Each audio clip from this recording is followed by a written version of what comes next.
En nuestro viaje por el tiempo, hemos llegado hasta este punto, donde algunas empresas o marcas mexicanas que marcaron época y que pudieron haber sido tremendos competidores en el mercado, terminaron mordiendo el polvo por diversos problemas, ya sea financieros, de negocio, beneficiadas por políticas o porque fueron autosaboteadas desde adentro, por su ambición o en su defecto, no tuvieron una estrategia de marketing que las hiciera evolucionar en el mercado, tan cambiante de productos donde la competencia es muchas veces sanguinaria.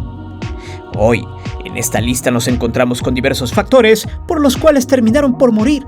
Marcas para algunas personas muy recordadas, para otras no, por el pobre y asqueroso servicio que daban a sus clientes. Ojo, pon mucha atención, porque este video te traerá buenos y malos recuerdos. Es por eso que hoy te presento 5 marcas mexicanas que terminaron fracasando a lo menso. Si quieres más historias como esta, dale like y suscríbete al canal. Te divertirás, te lo aseguro. Pregunto, ¿quién de los años 70s, 80s, 90s o 2000 no quería una bicicleta BMX porque supuestamente eran las mejores del mercado? Y sobre todo porque tenían una característica peculiar, o sea, duraban más. Seguramente tuviste un familiar o un amigo muy cercano quien tuvo o era fan de bicicletas de México o BMX para los compas. Esta empresa nació en 1951 con el fin de llevar a los mexicanos la diversión de manejar una bicicleta. Además de que al paso del tiempo se especializó en bicicletas eléctricas y también en estáticas para gimnasios. En sí, su historia empezó con el nombre de BMS, o Bicicletas Mexicanas, donde comenzaron a comercializar bicicletas importadas, entre ellas la marca Raleigh Industries Limited. Con esto, BMX empezó a tomar vuelo entre los asiduos a andar por los parques y calles, o en la aventura de la montaña.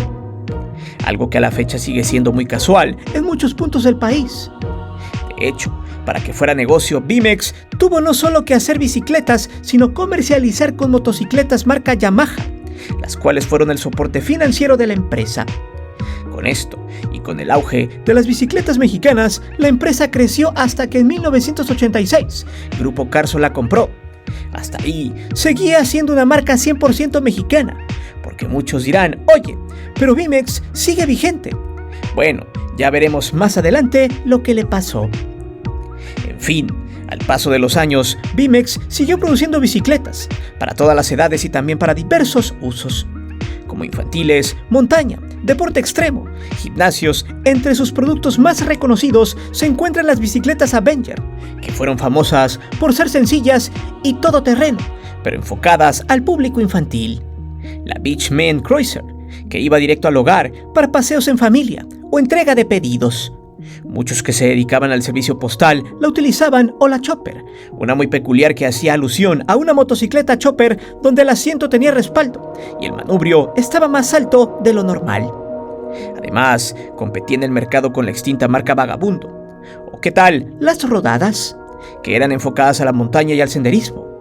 BMX, al paso de los años, fue una empresa que incluso cotizó en la Bolsa Mexicana de Valores y con la ayuda de Carso se mantuvo en el mercado hasta 2021, donde todo tronó. Las ventas cayeron y paulatinamente debido a la incursión de marcas más sofisticadas dividiendo al mercado y los gustos en México.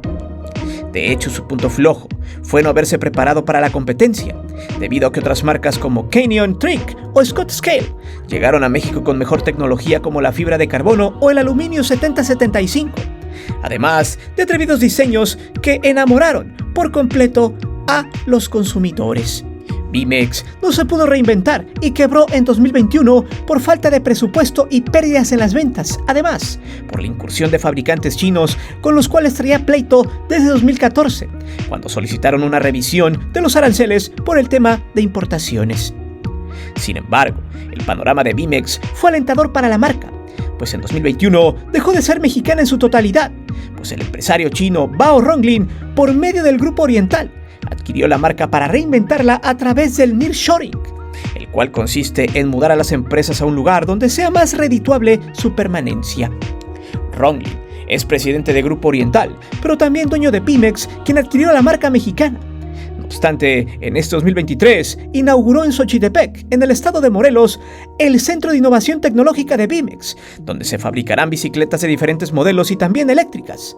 Cabe mencionar que los chinos están muy bien establecidos no solo en Cuernavaca, sino en todo el estado de Morelos.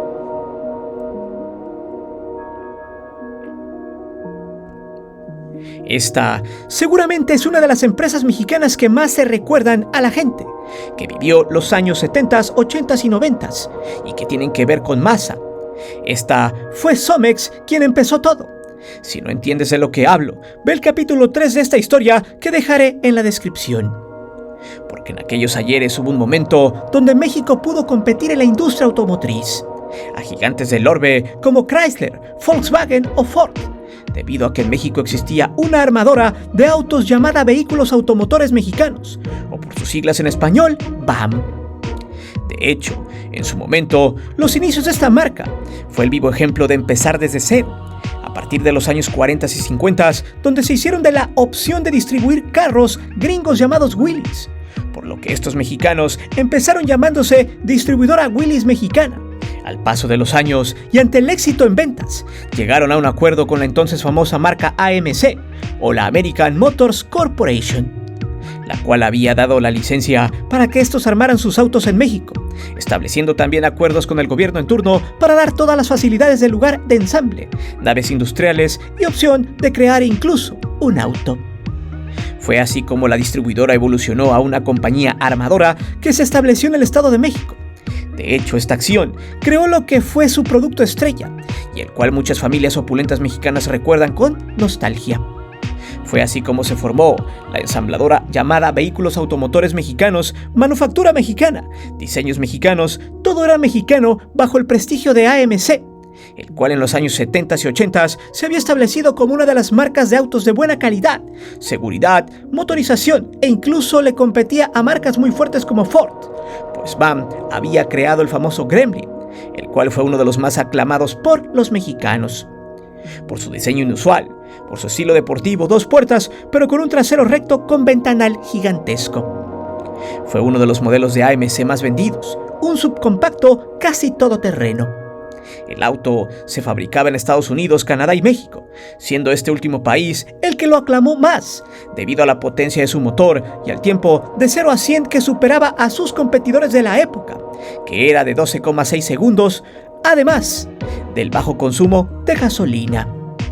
También se caracterizó por el logo del Gremlin, en el tapón de gasolina y en el de la cajuela. El Gremlin fue el factor más importante para posicionar la marca mexicana de armado. Por eso, en 1981, con un mercado estimulado, AMC le dejó a la ensambladora que inventara un carro exclusivo para México.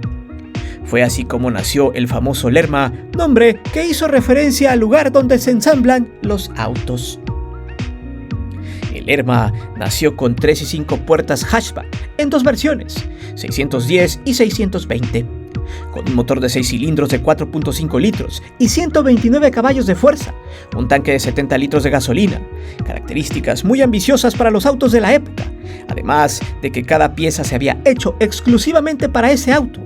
Algunas eran hechas a mano, pero el intentar ser un auto único fue lo que marcó a VAM para siempre, porque no midieron las consecuencias que tendría el auto, pues el hecho de que fuese único encarecía las piezas y por ende los costos, y el tiempo de mantenimiento sería más constante.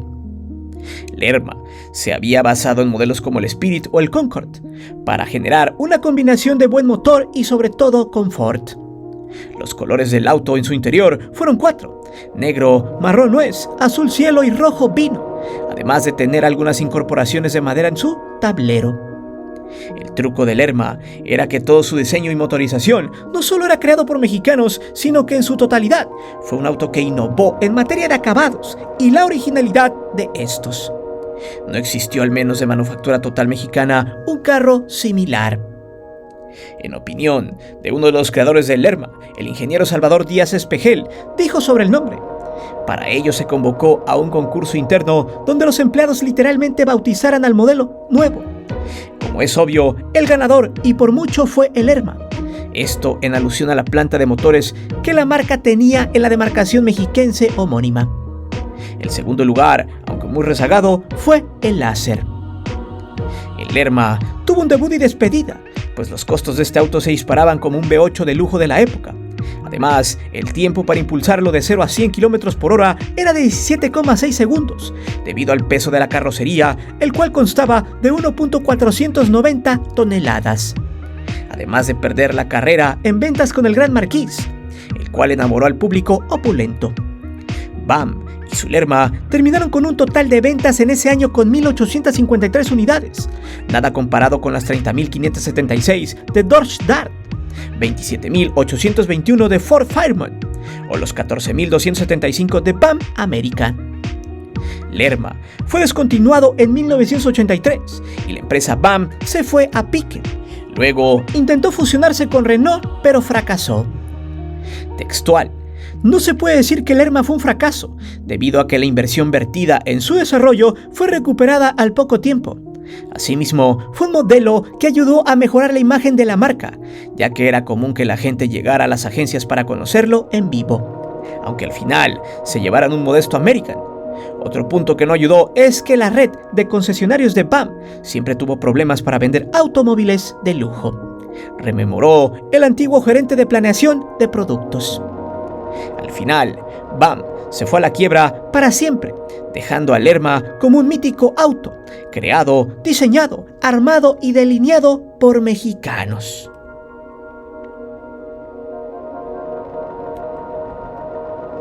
Seguramente recuerdas aquella empresa mexicana de telefonía a larga distancia, que aparecía de la nada para hacerle frente al gigante del orbe llamado Telmex, con las famosas letras Bold en naranja. Avantel fue un producto de la corrupción de políticos mexicanos y una empresa que robó al despoblado a todos aquellos clientes que de alguna manera estaban inconformes con la empresa de Carlos Slim.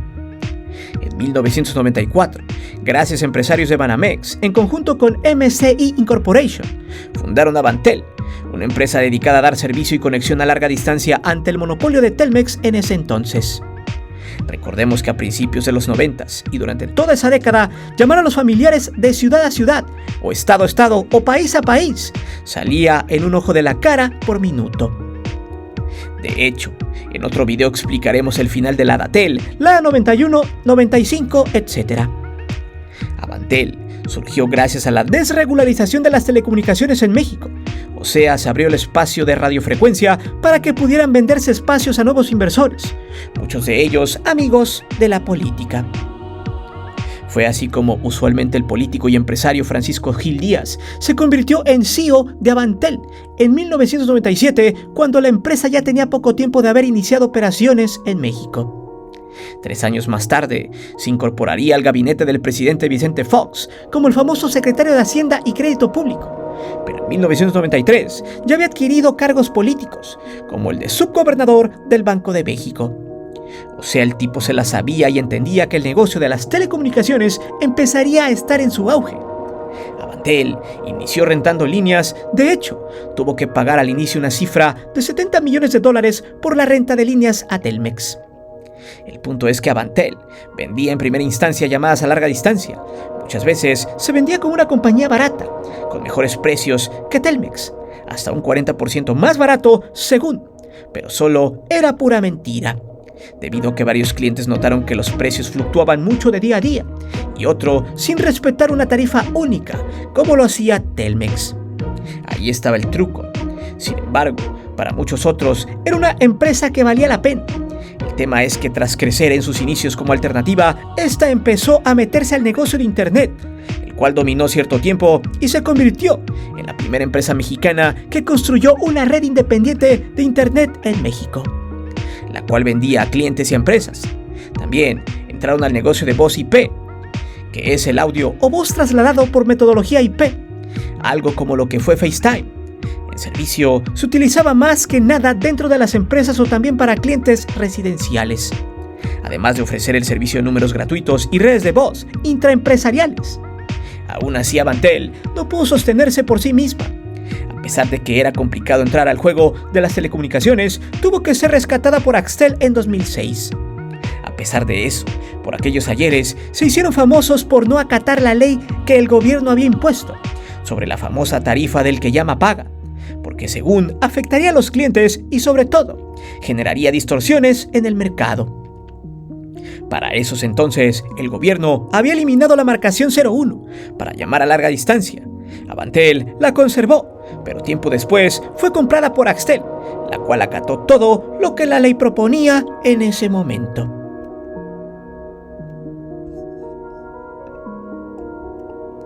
En el boom de las mueblerías de la capital, por el incremento de migrantes que hubo hacia la Ciudad de México, Mueblerías Viana también estuvo en ese círculo de ganancia donde la idea de vender era pan de cada día. Así nacían las verdaderas tiendas de descuento, eslogan que llevaron por mucho tiempo en sus espaldas. La cadena fue fundada en 1953 en el antiguo Distrito Federal, siendo la primera tienda la que estaba en Eje Central, Lázaro Cárdenas y Salto del Agua, en el centro histórico de la Ciudad de México. Israel Sousa fue quien inauguró el negocio. De primera instancia lo hizo como minorista. Empezó vendiendo electrodomésticos a crédito. Así fue como poco a poco empezó a reinvertir en mercancía, la cual llevó a Israel a meterse en el mundo de los muebles del hogar. Aprovechando la industrialización de la ciudad, se convirtió en uno de los competidores más fuertes del mercado. Para las familias de la capital, ir a tiendas Viana era por excelencia una vieja tradición, para aquellos que iniciaban una vida marital, o para quienes agrandaban su familia o necesitaban amueblar un departamento o casa.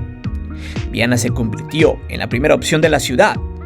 Otro de sus famosos slogans fue el que decía: más mercancía, más gente, al más bajo precio. Tal fue el éxito, que tiendas Viana estuvieron presentes en diferentes puntos de la República, juntando alrededor de 51 establecimientos y 8,000 empleados. Pero tiendas Viana cometió un error: expandirse. Aunque muchos se preguntarán, ¿cómo que expandirse fue su grave error? Bueno, al verse involucrado en un gran éxito sobre finales de la década del 2000, Viana pensó en expandirse más y eso prendió las alarmas con los competidores más fuertes del mercado en la década del 2010, ya que Viana no solo vendía muebles o electrodomésticos, sino que ya se había metido más productos a su catálogo como computadoras, celulares, ropa, etc. Al tratar de expandirse, Israel Sousa ya estaba en el mapa de empresas como Coppel o Electra, del usurero Salinas Pliego. Por eso, en 2014, Coppel hizo una oferta para comprar la marca. Sin embargo, declinaron los de la capital, pero en 2015, Grupo Coppel lanzó una oferta muy jugosa de 2.500 millones de pesos para adquirir tiendas Viana. El objetivo era disminuir el crecimiento de su competidor y al mismo tiempo competir con más fuerza ante otros rivales poderosos en esa área.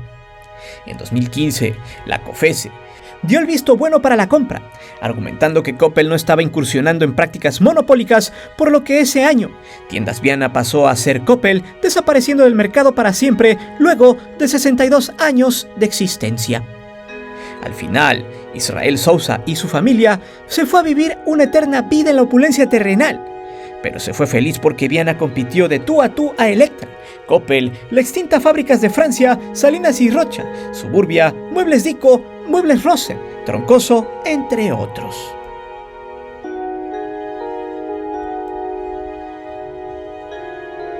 Esta empresa cosechó lo que sembró, debido a que su existencia viene precedida de un historial negro, el cual luego se materializó en un karma puro. De entrada, por increíble que parezca, Vital era un banco que dejaba que los niños tuvieran una cuenta de ahorro, la cual tuvo mucho éxito debido al bombardeo de publicidad en televisión y en horarios familiares. En fin, Banco Vital se formó gracias a la fusión de Grupo Financiero Privado Mexicano o Grupo Prime o Prime y el famoso Banco Internacional. Y uno de los más criticados, odiados por lo que sucedería en 1995. El punto es que Banco Vital se formó en 1992 debido a la reprivatización bancaria. O sea, cuando el gobierno mexicano vendió sus bancos para que los privados los administraran. Sin embargo, 3 años después, y ante la crisis y devaluación de la moneda mexicana, sería el Fondo de Protección al Ahorro Bancario, o sea, FOBAPROA, el plan para rescatar del abismo a toda la banca privada que había recibido las empresas mexicanas gracias a la corrupción para su administración. El ya extinto FOBAPROA trataba básicamente de rescatar de la quiebra a los bancos privados, con la excusa de proteger los ahorros de la gente. por lo que el gobierno de Ernesto Zedillo convirtió la deuda bancaria de 65.000 millones de dólares en una deuda de orden público, o sea que la gente pagaría cierto tiempo con el tema de los impuestos. El tema es largo y complejo, pero se necesita dar un poco de contexto para explicar cómo Banco Vital se fortaleció gracias a esas políticas marrulleras, fingidas como árbitro, ya que tenían también la opción de volver a nacionalizar los bancos, pero se decidió empeñar el dinero para que los bancos subsistieran. El tema, insisto, tiene mucha historia, pues para muchos esa medida fue correcta, porque si no el dinero se perdería, supuestamente. Pero qué curioso, el banco privado guardaba el dinero de sus ahorradores, luego se declara en quiebra, el gobierno los rescata y el banco se fortalece y sigue cobrando a sus ahorradores. Bajo este argumento, ¿usted cree que eso no fue un robo? En fin. Bueno, el punto es que Vital, fortalecido por el Fobaproa, operó sin problemas y de 1996 a 2002 operaron de forma tranquila, expandiéndose por todo el territorio nacional. De hecho, su crecimiento era prometedor debido a la campaña de marketing que lanzó a cada rato en las diferentes cadenas de radio y televisión. Sus servicios iban enfocados a la comunidad joven económicamente activa y se presentaba como un banco fresco para toda la familia, incluidos niños, quienes con el consentimiento de sus padres podrían abrir una cuenta. Al paso del tiempo, y por ahí del 2001, el banco empezó a tener varios problemas, más que nada en el tema de seguridad. Además de que la inversión en nuevas tecnologías implicarían descapitalizarse o estar propensos a eso. Por eso en 2002, el grupo HSBC llegó a México buscando expandirse, por lo que puso sobre la mesa 135 millones de dólares para la compra del Banco Vital, siendo un 99.8% de sus acciones. Esa compra hizo que sus cuentavientes ya no tuvieran que pasarse a otro banco o de retirar sus fondos como pasó con otras instituciones bancarias, por lo que en automático el cuentaviente de Vital se convirtió en HSBC. Aquí el tema es cómo este banco terminó siendo un negocio redondo. Primero estuvo en manos del gobierno, luego este lo dio a privados a inicios de los 90s, luego se declaró en bancarrota y luego lo rescató el Fobaproa. Operó un tiempo y terminó siendo vendido a los chinos. Pero dime, ¿qué sentimiento te trajeron estas marcas? ¿Recuerdas con aprecio o desprecio alguna de ellas? Déjame saber tus respuestas acá abajo y también pega tu poderoso like. Mi nombre es Guillermo Antonio, nos vemos hasta la próxima.